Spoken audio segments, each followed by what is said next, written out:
Right, so for those who have molded or constructed their handle using a loft which is made up of sketches, which is a solid, and you want to know how to resolve the end here, this is a circular, semi-circular end.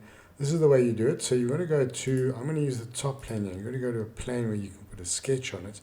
And we've got to chop a little bit of this out. Let me show you how this works. So I'm going to grab that end there, and then I'm going to try and activate this circle and see if I can't get it center. There it is, the center, and then go to this other end.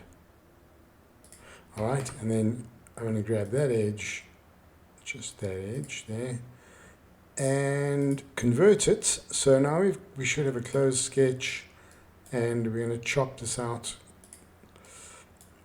using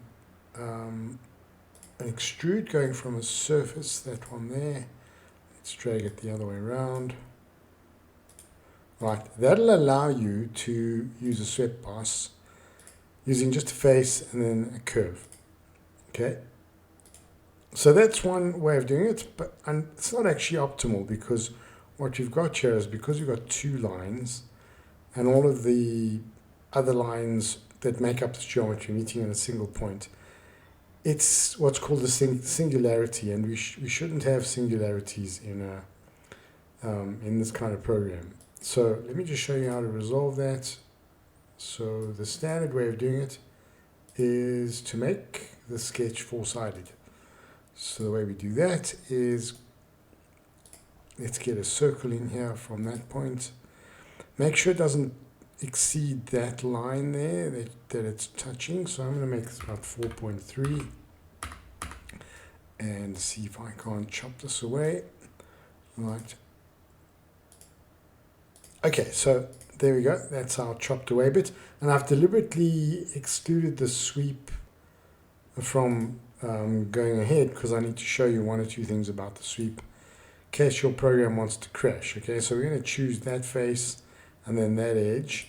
And then the moment Solidworks detects that there are more than three sides here, it'll open the guide curves option. And if you select this without first making sure that start and end tangency are not activated, so if path tangent is activated in either of these or both of them, you might get a crash. I'm not sure why that happens, but just if you want to avoid it, this is the way to do it. So the guide curve, we want to just lock the top of the surface to that piece. Now here you need to be careful as well. See this little sort of kinked line which is showing up? That's showing that Solidworks is choosing a spline, and what we want to do is we want to select the edge of that piece there. So wait till it says loft, that edge, and then you should be alright. And then it's going to not work until you deselect merge smooth faces. Right, and if we do that, that's what we get. And then the other side is very simple, because you can simply show the sketch, right, and use that to do the same thing in reverse. So from the surface, we're going to go from, it says vertex, from that surface upwards, and then you're going to use the swept pass again to do the same thing, and then you will have resolved that end of your handle. So happy modeling. Thanks for watching.